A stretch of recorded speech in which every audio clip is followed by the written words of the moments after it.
Welcome everyone, Sharda ji, Badal ji. Oh, good evening. Good evening. Evening, Monica. Good evening. Good evening, Captain G here. So I think we'll be a few of us today, but we can do with that. We'll start.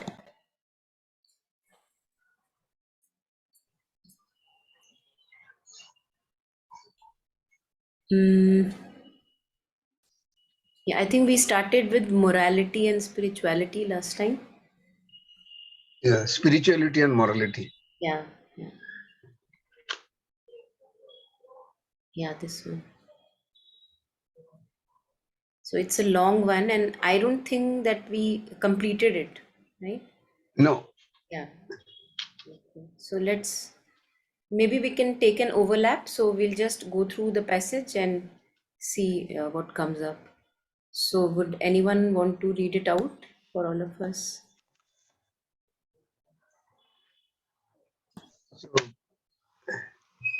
I will read Yes, please. Yeah.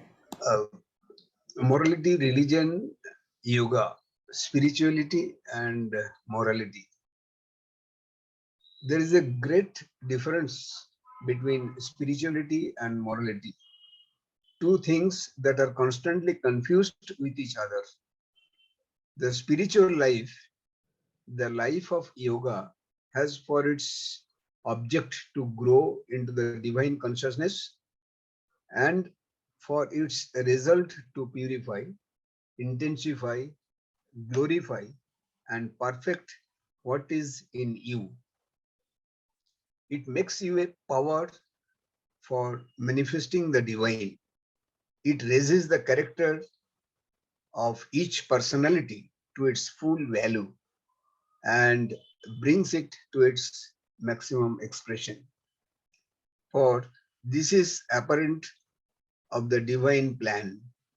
Morality proceeds by mental construction and with a few ideas of what is good and what is not, sets up an ideal type into which all must force themselves. This moral ideal differs in its constituents and its ensemble at different times and different places. And yet it proclaims itself as a unique type, a categoric absolute. It admits of none other than other outside itself. It admits of none other outside itself. It does not even admit a variation within itself. All are to be molded according to its single ideal pattern. Everybody is to be made uniformly and faultlessly the same. It is because morality is of this rigid, unreal nature that it is in its principle and its working the contrary of the spiritual life. The spiritual life reveals the one essence in all, but reveals too its infinite diversity. It works for diversity in oneness and for perfection in that diversity. Morality lifts up one artificial standard contrary to the variety of life and the freedom of the spirit, creating something mental, fixed, and limited. It asks all to conform to it. All must labor to acquire the same qualities and the same ideal nature. Morality is not divine or of the divine, it is the man and human. Morality takes for its basic element a fixed division into the good and the bad. But this is an arbitrary notion. It takes things that are relative and tries to impose them as absolutes. For this good and this bad differ in differing climates and times, epochs and countries. The moral notion goes so far as to say that there are good desires and bad desires and calls on you to accept the one and reject the other. But the spiritual life demands that you should reject desire altogether. Its law is that you must cast aside all movements that draw you away from the divine. You must reject them, not because they are bad in themselves, for they may be good for another man or in another spheres, but because they belong to the impulses or forces that being un, uh, illumined and ignorant stand in the way of your approach to the divine. All desires, whether good or bad, come within this description, for desire itself arises from an unillumined vital being and its ignorance. On the other hand, you must accept all movements that bring you into contact with the divine. But you accept them, not because they are good in themselves, but because they bring you to the divine. Accept then, accept then all that takes you to the divine. Reject all that takes you away from it. But do not say that this is good and that is bad, or try to impose your outlook on others. For what you term bad may be the very thing that is good for your neighbor who is not trying to realize the divine life. Thank you, Badalji. So I think we had touched upon maybe reflecting until this before the desire part, but then yeah, so we can maybe take up reflections on this part now today. Yeah, any thoughts, anyone?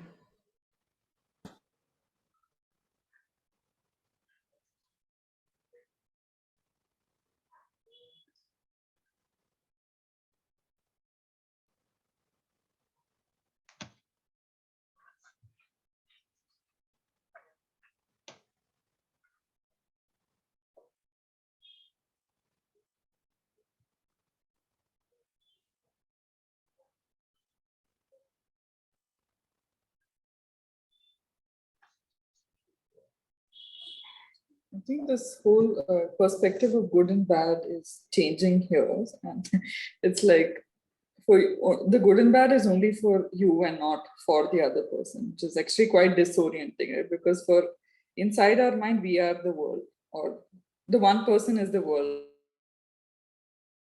it on others. But it's quite surprising how, like Mother says, like don't do that, because the other person's good and bad is very different from yours. It's like difficult to practice, but yeah, it's very true.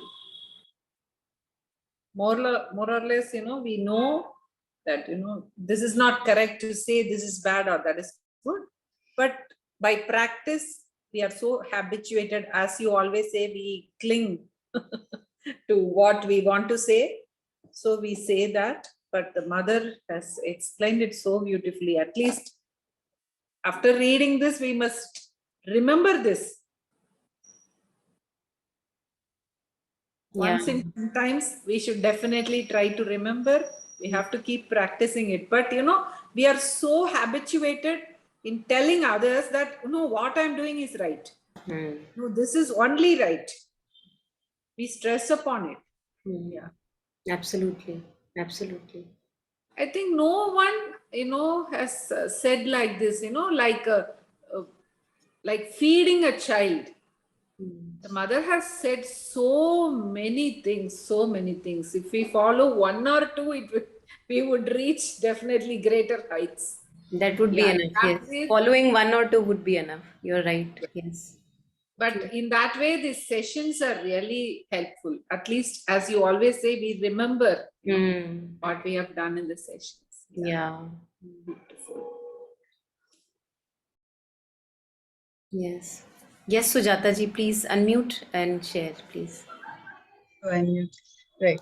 So the thing is that sometimes we don't even realize that it's a desire. It's such a difficult thing sometimes that we don't realize it's a desire. And then when we think about it, we say, oh gosh, it's a desire. So forget about it. We don't need to go there at all. We don't need to do anything about this thought which has come to our mind. So we have to evolve basically. We have to come out of where we are, evolve, and understand every moment of our life what we are doing. That is the most important thing, I feel. And so that, that is because, and that is the time we have to become aware of everything.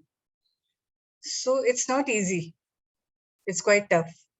But we have to do it if we want to become one with the divine. And if we are in that path, we have to do it. There's no choice. I Absolutely. think that's Totally with you. I think once you embark upon this journey, at one point of time, it actually becomes choiceless that you can't take a U-turn. So there very is no true. Yeah. going back. Yeah, absolutely. And we've all taken this step on our own. Nobody has asked us to do it. Nobody's Yeah, compelled us. It has come from within us. It's yeah. come from, and for me, it has come late, I guess, but Mm, it's come. mm, And I'm absolutely, totally aware mm. that I have to work hard to reach that. You all are so young. So when I see Mm. you, I feel really good. I feel, my goodness, she's in such a good place already. So we'll also all probably reach there. Dheere, dheere. Somehow I have always felt old. And same with Taru, actually. She also shares that she's Yeah, always felt that we have never, I don't know. And paradoxically, there is also a youthfulness about each one of us. I think the spirit with which we walk the path, that's the youthfulness. yeah. But age is just a number. So, yeah. Correct. I agree. But you and Taru, when I see both of you, I feel, oh my God, they're such kids, and look at them. They Yeah. already, in the path which I should have been many years ago. Which, anyways, better late than never, I feel. Absolutely. I Yeah. think the blessing is that within this lifetime, one has the chance to Correct. Correct. do this, and that itself is more than enough. And What's of everyone age? doesn't get that chance. Yeah. Everybody doesn't feel that need also. So Yeah. if you feel that need, I think that is the beginning of everything. Absolutely. Absolutely. Yeah. Thank you. Thank you. Yeah. Yeah, Monica, I Yes. just want to share something. Yesterday, Jishnuji's session was there. In that session, he was mentioning how Monica always uses, we are so unconscious about how we are. And we if you don't have that restlessness in you, then you will not be able to find anything, which is very, very true. And that as Sujata ji just now she was sharing, at least at some point of time, we get that no, we should not if we see others, there are so many people who have not known about anything about the mother and Sri Aurobindo and this path. In that way, maybe her grace is taking care of all of us, and that restlessness is there. That is the key now. So what we are doing is not right. So what we have to do? So it make us think. Yeah. Absolutely. I think this restlessness is like a red signal. And mother, when she talks about desire, she specifically mentions this presence of this intense vibration in terms of whether to how to recognize whether there is a desire or not. And when there is this intense vibration present, this restlessness that you were talking of, then we can be sure that yes, it's the function of desire and nothing higher, like nothing like aspiration, because aspiration is ready to wait, it's very patient. The quality of aspiration, how we can distinguish between aspiration and desire, is that aspiration has a certitude that I know it has to happen. Now it will happen sooner, later, no problem. I know, we will all unite with the divine consciousness. We have a certitude that that is aspiration. I know mother is there. I may not feel her, but mother is there. So that's aspiration. But the desire creates what you were and Sujata ji was sharing about, that it creates like of a, like intensity in the being, like up and down. I'll share one experience lately I had. So I was undergoing something that I was dealing with, and it was creating a lot of turmoil in the being. And while I was sleeping, I was wanting to kind of calm down those restless energies that were wanting to like jump out of my being. So since I did not want to follow the dictate of desire, that was sure, so any restlessness, any agitation, I was sure that no, I don't want to follow the dictate. So let me just, like a shock absorber, let me pull these energies back in my being, and not going out and creating havoc anywhere else. So what I did, I just remembered, what mother shares, that call peace into your being like a solid block of, it's like solid something comes, like I think Alokda mentioned, it's like a solid block of ice. So that solid, it has a solidity in it. And I just kept on making my body absolutely still, like nothing would move. I just called within that nothing should move, and I don't want anything from this dictate. And it was so beautiful to see that, as if all those up and down moving energies, restless energies, were as if they were taken into this peace and stillness that were created in the body. And then after a while, I was, much more like at ease with myself. And also we have to recognize that how much desire makes us like we are not ourselves. Something is uneasy. No, it may be a good promise that the desire may give us, see, this will make you happy or whatever. But it's, once you have a taste of at being at ease, then all these restlessness, agitations, they really make you so uneasy that you don't want to follow the dictate. So you just go through it. I mean, call peace or call mother, and just maybe distract yourself, as mother says, into something higher, but you don't listen to the dictate, and then it passes through.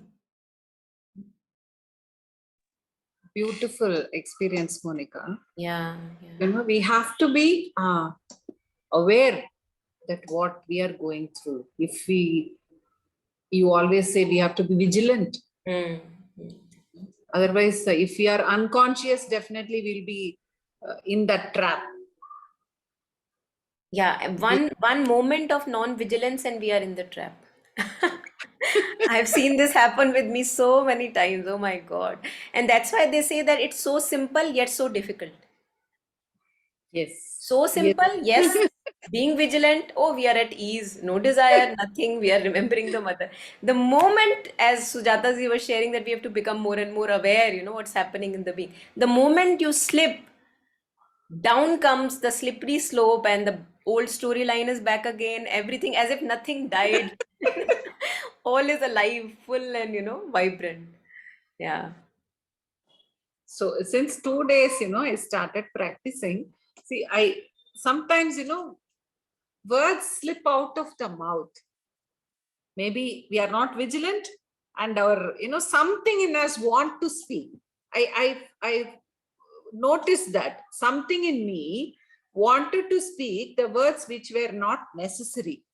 So before taking the phone, always I used to surrender, no, I should not say but I don't know what we always have a habit of, before when the phone rings, one of your sessions, morning awareness, Tignathan was, sharing, just wait, take a moment. When the phone rings, don't jump and go pick up the phone. Just wait for 1 minute or 1 second. Then you pick up the phone. See, we try to do that, but still, when the opposite person is saying something to you, which you are not agreeing, I didn't want to say such words, but just words slipped out of my mouth. After slipping out, what is the use of, why did I say that? Why did I say that? So what I did since 2 days, I started telling the mother, what is making me speak like that? Can you please explain to me, mother? I was telling her. Then I found out, see, when I am talking, I have to be more aware that what is coming out of my mouth. So I am just following the dictates, of the ego or whatever. I'm just dropping myself in the storyline. So words just come out of my mouth. So maybe I thought I should surrender more. You know, Mother shares that it's very difficult to get rid of these subconscious notations. This is the word she uses. That actively you may not be wanting anything. Like you shared that you did not want to say anything sad or disappointing or whatever, in the behalf of that ego pattern. You did not actively want to share anything. So actively there is no desire, actively there is no want to follow the ego pattern. But she shares that since this has been ruling us for a long time, it takes a while that it completely withers away. The subconscious urges, this you said, the slippage of your tongue, that something made your tongue speak. These are the effect of the subconscious patterns still alive. Although Oh, consciously you know that there is no active ill will in you, yeah. but some subconsciously, as if undercurrent, things are still running. Just like we say, if there is a factory and there is a machine in the factory, and the machine has been running for many days non-stop. Now when you put a stop to the machine, it doesn't come to a halt immediately. It says like gur gur gur gur gur gur gur gur gur gur gur gur gur, and then it comes to a complete halt. So that takes a long time. And that's what we are practicing for, because the moment subconscious pattern comes, we see it in our action, body, speech or something, we recognize, we feel a regret, and then we dust off our pants, remember the mother, offer it to her, and move on. So no, not feeling guilty about it, but knowing that it's there. Beautiful. Yeah, Yes. yeah. It's take it, it's a long, that's why it's a long process. Otherwise, no, so many avatars and back to back, scriptures, they would not have been required if it was so simple. Yeah, at least we are lucky that we are trying something. Yeah. And we are also lucky that we have a functional intellect, that we can understand things, we can absorb things. Many of us do not have that opportunity. So one can be really glad for a functional understanding, functional intellect, that when we read Sunlit Path, we are able to absorb it. This cannot be recommended to everyone, because we are not in a mentally stable state that we can assimilate all this. Even remembering the mother. Ask people who have such pain in the body owing to old age and other things, that if you ask them to put their attention on the breath, it's hard for them. They can't do it. So we are already, all the blessings are there. We can be really grateful for this thing. Yeah. Yeah. Thank you, Monica. Thank Yeah, you so much. thank you. Yes. Yeah, anything anyone wants to add on?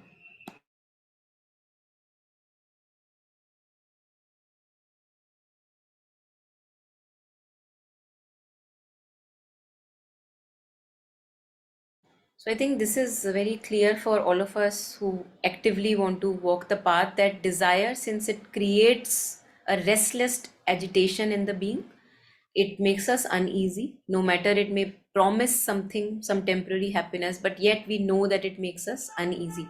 So we have to, I think, lose the taste of desire altogether slowly. Like when you are switching from oily food to boiled food, in the beginning, ask people, it's so difficult. And although you may be liking the lightness in the body that comes through the boiled food, but still the taste of the tongue, the subconscious notation, it's still habituated to that oily, greasy food. It craves for that taste. And we continue to come back to that craving again and again, off and on, off and on. And it goes on for a long time until we finally get convinced that no more turning back.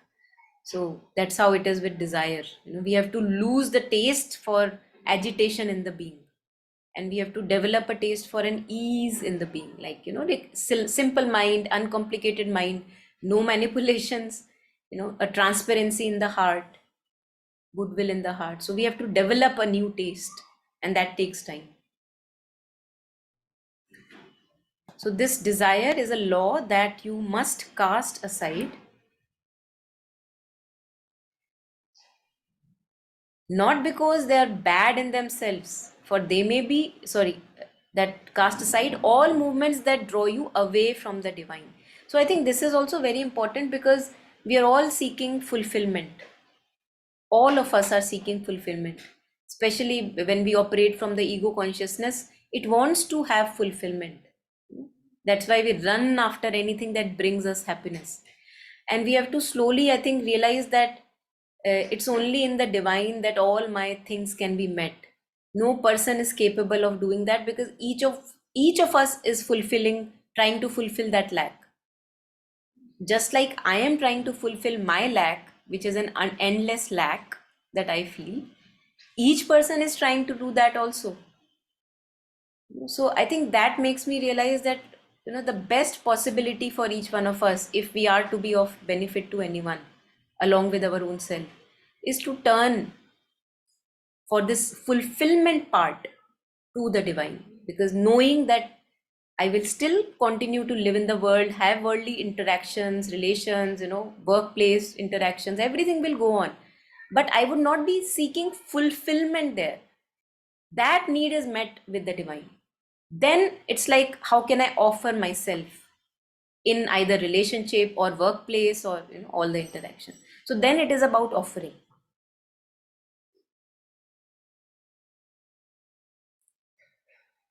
Yeah. So you must reject them, not because they are bad in themselves, for they may be good for another man in another sphere. Now, why would be mother sharing this, that they may be good for someone? Because mother shares, and Sri Aurobindo also talks about, the desire is the helper and desire is the bar. So we have to know that this teaching is not for everyone. Now, for people who are developing their ego personality, it's better that they run after their ambitions, because at least that makes them move from the dullness and inertia. So we have to see that's why mother is very careful when she shares that don't show these letters to everyone, because I'm giving different context to context based answers to each one, each sadhak that asks the question. So now it's a different fact that all the answers are out in open, and we have the possibility to read them. But if we are reading them genuinely, sincerely, we will see that to each sadhak, mother is replying very differently. So if we really delve into the literature also, it will be very clear to us that the same answer cannot be given to everyone, and also to each person at different times, the answer will be different. So then we realize, oh, really, I have to be really careful not to become my own pharmacist. Many a times we become our own chemist, that we are prescribing ourselves medicines. So that is not to be done, and that's the safest path. What Mother Sri Aurobindo says, that turn fully to us, give yourself to us, so that you intuitively know which call to take, which direction to take, what is right for me, what is not right for me. That you intuitively get to know. We cannot tell for any other one. So running after desire may be actually good for a person who is developing the ego right now, temporary individuality.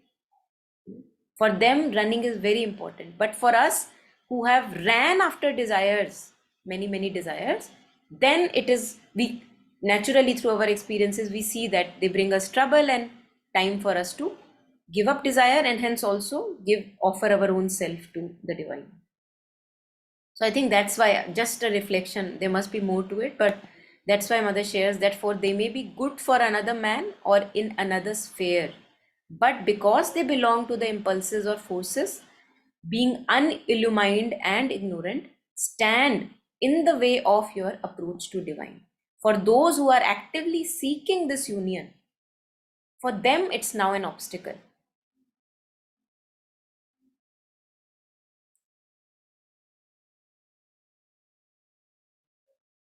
And that's why it's very rare in these specifically study circles on Mother Sri Aurobindo, uh, you know very rare to find teenage or youth because they may not resonate. They want to run after desire, no? They want to have ambition in life because that moves them. They want to have passion in life. And mother also shares at one point of time that it is better to have passion than dull inertia.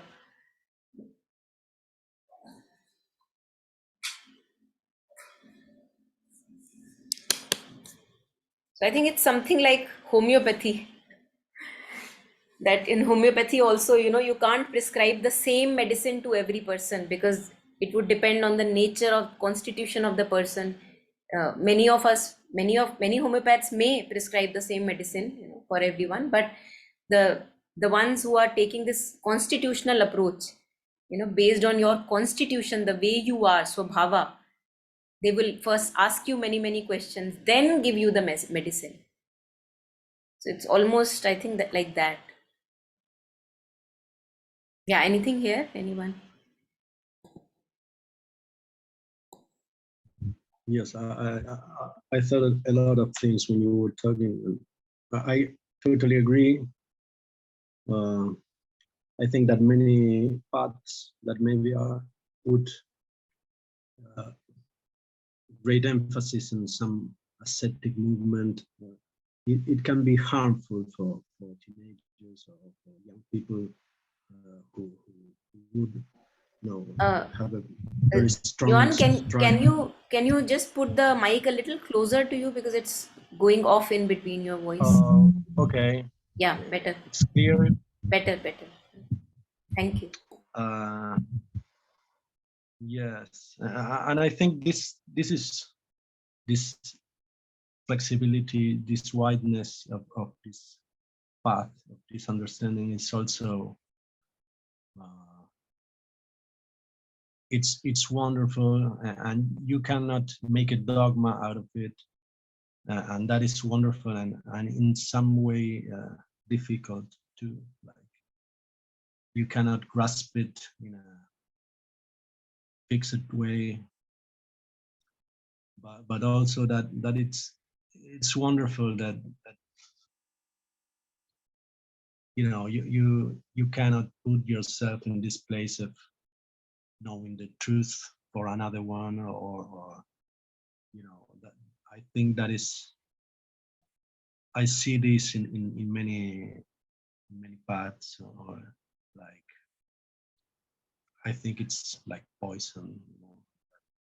Someone can think that he knows what is the good thing, what is the bad thing in a very fixed way, and then you may get judgmental with others and tell the others you are doing this wrong, and really, I think one has to be very wise and open-minded to understand, or even to grasp what other person may need, and one should, really focus on oneself,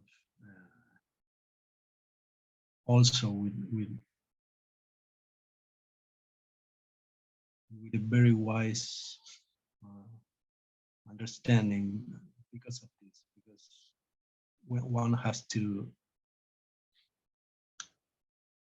be moment to moment, looking for what is right now for me, for this situation.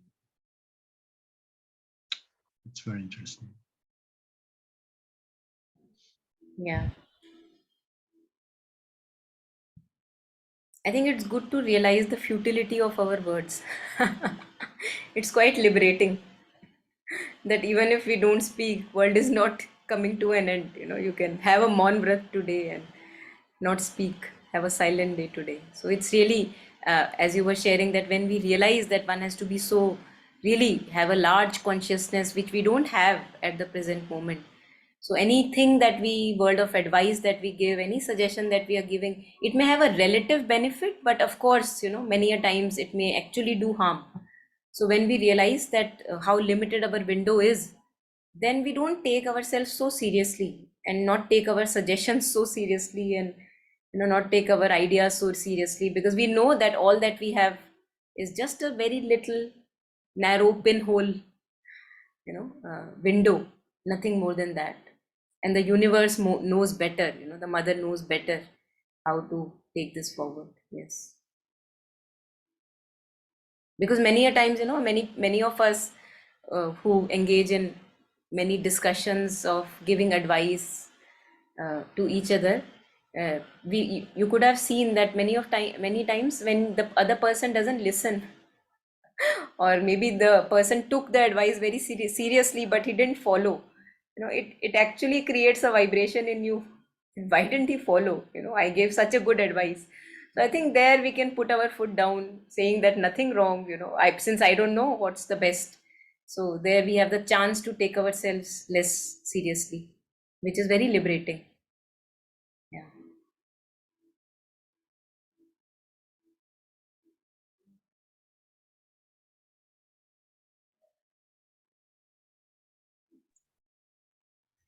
So at this time, at this stage of my life, I have realized that very few people want to get any advice from you, because most people think that they know everything, which is fair enough because everybody has their own journey. And if we try to give them advice also, they don't take it in a good, light. So that makes me feel that I should not be giving my advice unless I'm asked for it. I feel very strongly about that. We should not give our advice till somebody says, okay, can you help me with this? Or I've learned this in my life. Yeah, mother also shares almost exactly what you were sharing, that we should not give advice unless asked. And that too, even if asked, to take it lightly and not to cling to what I said is true. Yes, yes, yeah. Knowing that each one has their own journey and the universe has its own way of unfolding. Yes. Yeah, anything more here, anyone, before we go ahead?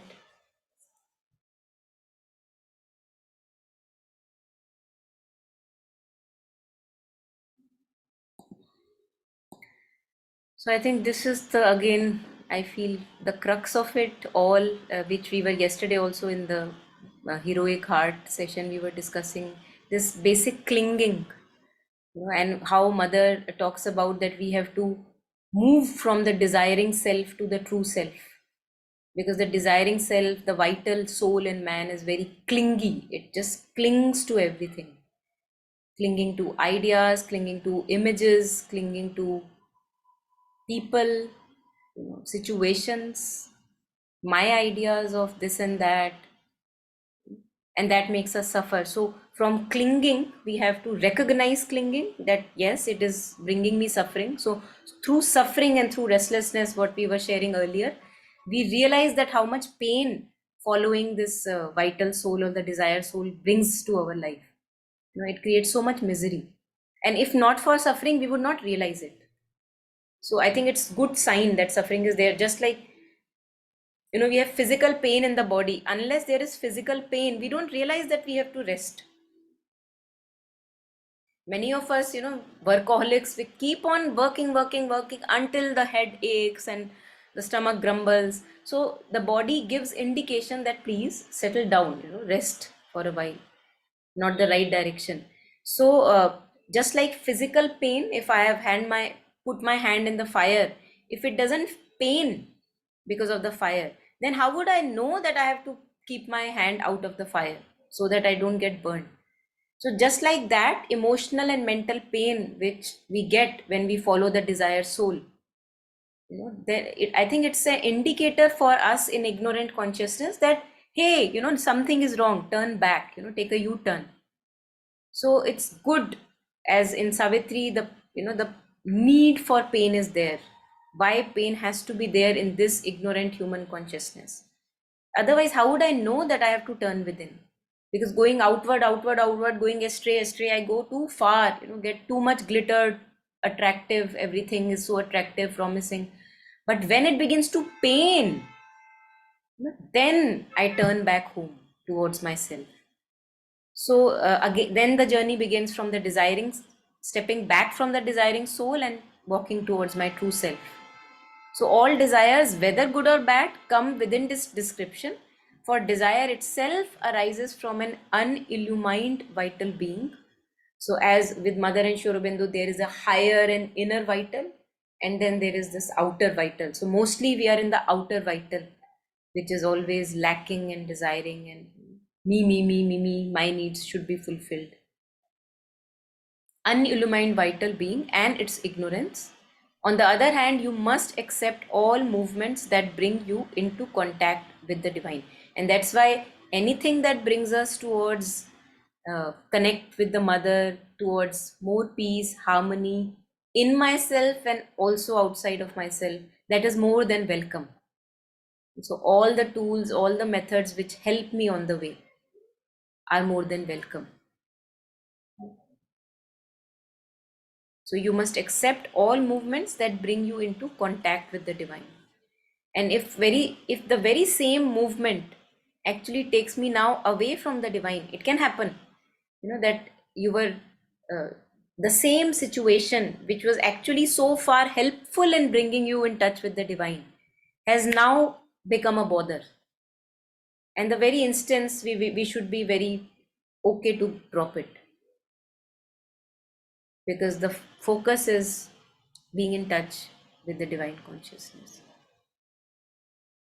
So to be very sensitive to this burden, to be very sensitive to this sense of unease, it happens, I think many of us may have something to share here, that it happens that the same method, the same situation, the same place or a person or a book, that which brought you solace and peace and what brought you in touch with your true self, and now you can't see it beneficial anymore. So you have to move to something else that now in my journey will bring me closer to the divine. So that's the only criteria Mother shares, but you accept them not because they are good in themselves, but because they bring you to the divine. That's the only criteria.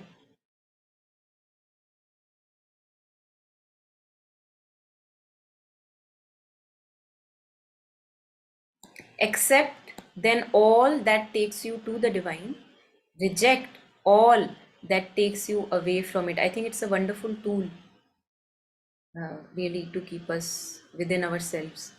Accept then all that takes you to the divine, reject all that takes you away from it. And I think in that,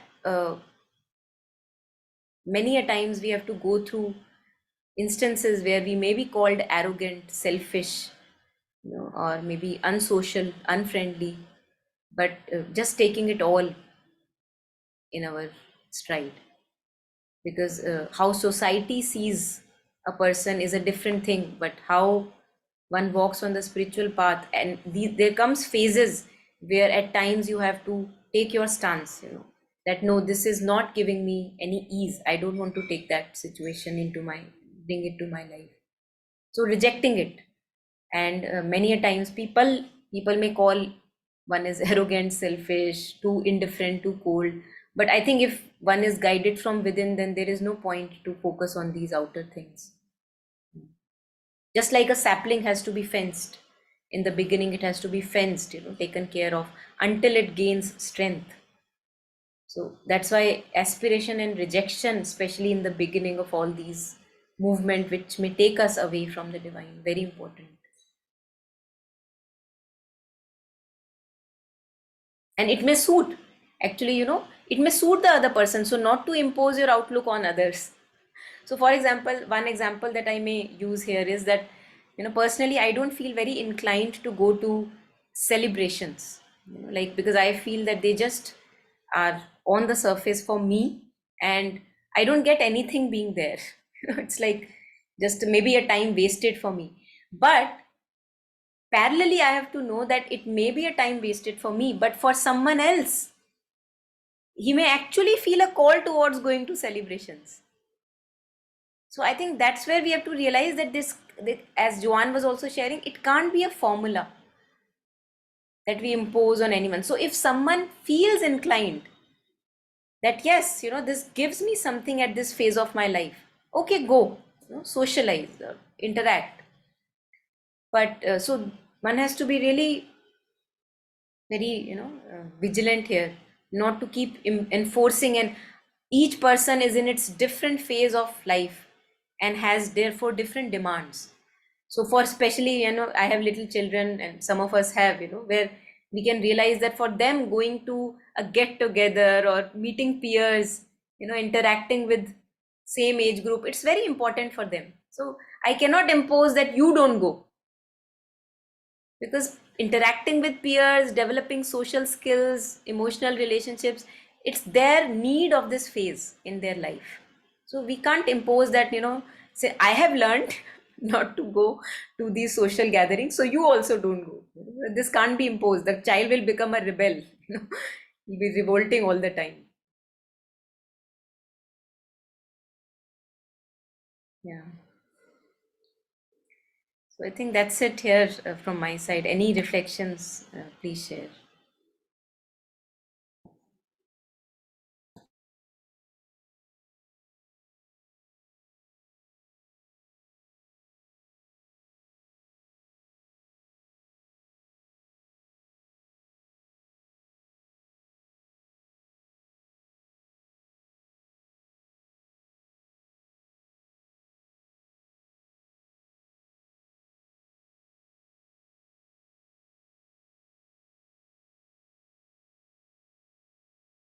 So somebody was asking me a day before, that do these reflections help? So I really thought about it, and I don't know. I said, I don't know how much they help, but one thing which actually she was pointing at is that the journey is a lone journey. And that's true. The inward journey is a lone journey. We all have to walk this path alone within. There is no one walking with us when we go within. But I think they do invoke us questioning, because if we don't question, then the old patterns keep on running and we don't even realize that we are living patterns. So the only benefit is that they just invoke questioning. Now it may come through these sessions, or discussing it with a friend, or maybe reading about in a book. The methods may be many, but the journey is alone. And she was right, that what good are they doing? So I was unsure, I don't know what good they are doing, but parallelly knowing that they do, like, drop and drop and drop of, like remembering, as Shardaji was sharing in the beginning, that they just invoke us to remember continuously, not to forget.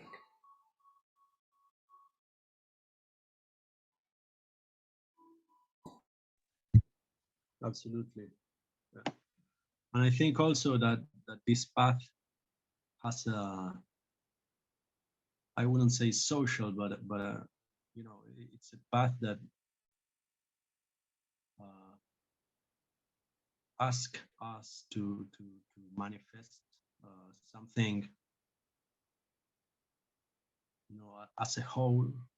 It's not a lonely ascetic path that, in fact, Aurobindo and the ashram were meant to be a communion of men, and Your voice is you are really meant. going very slow, so it's not audible at all, in between. Yes. Yeah. Um, Are you yes, I directly just using the speaker of your phone? yes, I don't have anything better now. Okay, so maybe just pull it close to your mouth for a moment while you are sharing.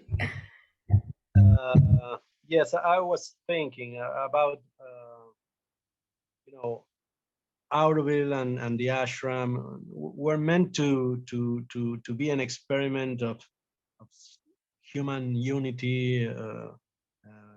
We are meant to find this um, uh, to find God, to find the divine, not only in ourselves, not only as a path for liberation, but also for building a human unity. So I think that this social or community aspect of this yoga, it's also important. Absolutely, absolutely. Yeah. And also knowing that no one ever did it alone. We all have, from time immemorial, we have needed people around us, either as our enemies or our helpers, to progress on the path. So, and even if, as mother, I think many masters share that even if one person is still in ignorance, it's actually task of all of us, since we are all in the same boat, to bring each other out and keep bringing each other out, because I may be out of it at one point of time, but then I may fall it into again, since we were talking about the slippery slope. And then I may need to discuss it, I may need to reflect with a friend, or like-minded as community that you were sharing. So definitely, and in Buddhism they talk about taking refuge in Buddha, Dharma, Sangha. So what is Sangha is like-minded people who are traveling the same path towards truth, and everyone wants nothing but the truth. So there is a sincerity, at least.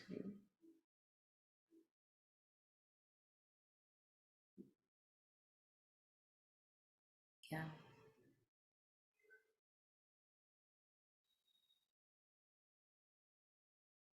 Has anyone watched that video I was sharing on the groups, doing time, doing Vipassana? Did anyone have a look at it? No? Okay. It's very nice. I would really, really recommend it. So it's basically this documentary. It's a documentary made a little while ago. It's an old documentary, but still it's very, very well made, apart from the background print, which is a bit old. But the script I felt was very crisp, and it talks about how Kiran Bedi, in her time when she was posted, Kiran Bedi was a police woman, and she was posted in a prison in Delhi, the Hard Jail, and where she wanted to make a shift happen in the attitude of prisoners, so that they are rid of this label of being a criminal and they can start new lives. So she was hell bent that I want to find a way for them. She was aspiring, and then she got an answer in Vipassana, this type of meditation, insight meditation, as they say. First you, I think it's now common everywhere, but they share this experiment in this documentary, and it's very, very inspirational. So yeah, it would be nice if some of us may go through it. So any last comments, anyone?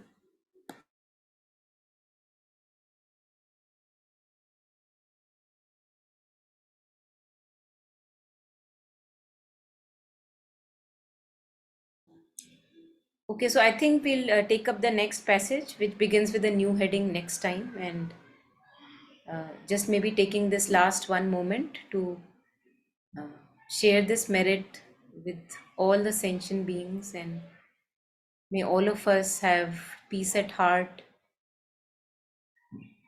and progress and joy in life.